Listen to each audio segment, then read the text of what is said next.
اللہ وبرکاتہ۔ آج کی کلاس میں ہم کلام کی تعریف کو ڈسکس کریں گے۔ کلام جملہ، مرکب مفید اور مرکب تام، یہ چار ایک ہی چیز کے نام ہیں، ان سب کی تعریف ایک ہی ہے، چاہے وہ جملہ ہو، مرکب تام ہو، مرکب مفید ہو یا کلام ہو۔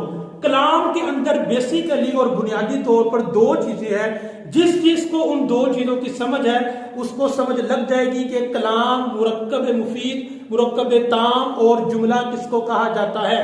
نمبر ایک، کلام کے اندر کم از کم دو کلمے ہوں گے، کلمتین، دو کلمے۔ نمبر دو، ان دو کلموں میں کیا ہوگی؟ اسناد۔ تو آپ نے اسناد کو انڈرسٹینڈ کرنا ہے۔ بہت سے طلبہ ایسے ہیں جن کو اسناد کی ڈیفینیشن اور تعریف نہیں آتی ہوتی۔ مثال کے طور پہ یہ ہے غلام زیدن، دو کلمے تو ہیں لیکن یہ کلام نہیں ہے، یہ جملہ نہیں ہے، یہ مرکب مفید اور مرکب تام نہیں ہے۔ کیوں؟ کیونکہ یہاں دو کلمے تو ہیں لیکن اسناد نہیں ہے۔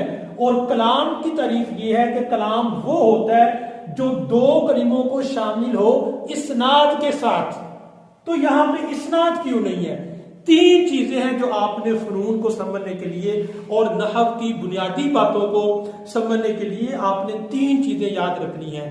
نمبر ایک اضافت، نمبر دو اسناد اور نمبر تین حکم۔ اس کو اور طریقے سے ہم دیکھ سکتے ہیں۔ نمبر ایک نسبت ناقصہ، نمبر دو نسبت تامہ۔ چلے پہلے اس کو سمجھتے ہیں کہ نسبت ناقصہ کیا ہے اور نسبت تامہ کیا ہے، اور ہر وہ نسبت جو تامہ ہوگی وہ اسناد ہوگی۔ لیکن پہلے آپ کو نسبت ناقصہ کا کنسپٹ سمجھنا ضروری ہے۔ نسبت ناقصہ کا مطلب یہ ہے کہ ایک لفظ کی نسبت دوسرے لفظ کی طرف ہو تو رہی ہے لیکن وہ ناقص ہے، وہ انکمپلیٹ ہے، آپ کو بات مکمل طور پر سمجھ نہیں آ رہی۔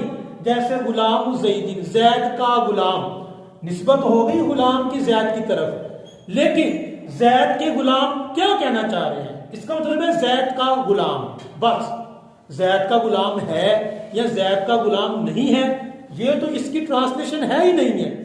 تو زید کا غلام، یہ بات ہی انکمپلیٹ ہے۔ غلام کی نسبت جو زید کی طرف ہوئی ہے یہ نامکمل ہے، انکمپلیٹ ہے، اس کو کہیں گے نسبت ناقصہ۔ اور یہ جو نسبت ناقصہ ہے اس کو کہا جاتا ہے اضافت۔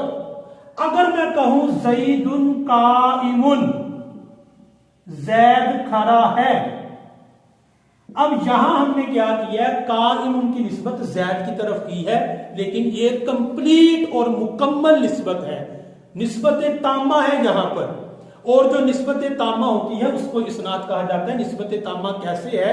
کیونکہ آپ کو بات سمجھ لگ گئی ہے کہ زید کھڑا ہے، یہ ایک بات مکمل ہو گئی ہے۔ یہاں زید کا غلام، وہ بات ہی مکمل نہیں ہے۔ ہاں اگر یہ کہا جاتا نا زید کا غلام ہے تو پھر بات مکمل ہو جانی تھی، لیکن غلام زیدن کے ترجمے میں کبھی بھی آخر میں لفظ ہے نہیں آتا۔ یہاں ہے نسبت ناقصہ اور یہاں ہے نسبت تامہ، یہاں پہ اسناد پائی جا رہی ہے۔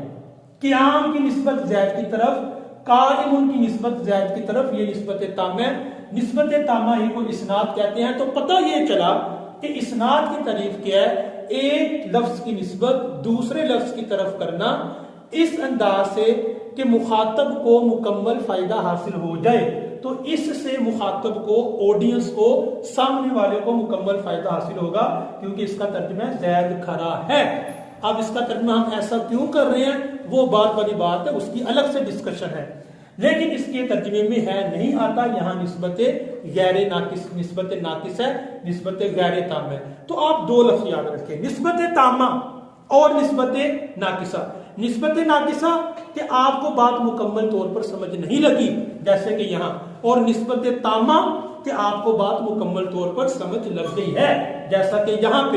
اور ہر وہ نسبت جو تام ہو، مکمل ہو، کمپلیٹ ہو، اسی کو اسناد کہا جاتا ہے۔ ہینس پتہ یہ چلا کہ زید القائم کو تو آپ کلام کہہ سکتے ہیں، لیکن غلام زیدن کو آپ کلام نہیں کہہ سکتے۔ تو اسناد کی تعریف بھی مکمل ہو گئی۔ امید کرتا ہوں آپ کو یہ لیکچر اچھا لگا ہوگا. اس سے متعلق آپ کوئی بھی سوال کرنا چاہتے ہیں تو آپ کومنٹس کے تھرو کر سکتے ہیں. اللہ حافظ.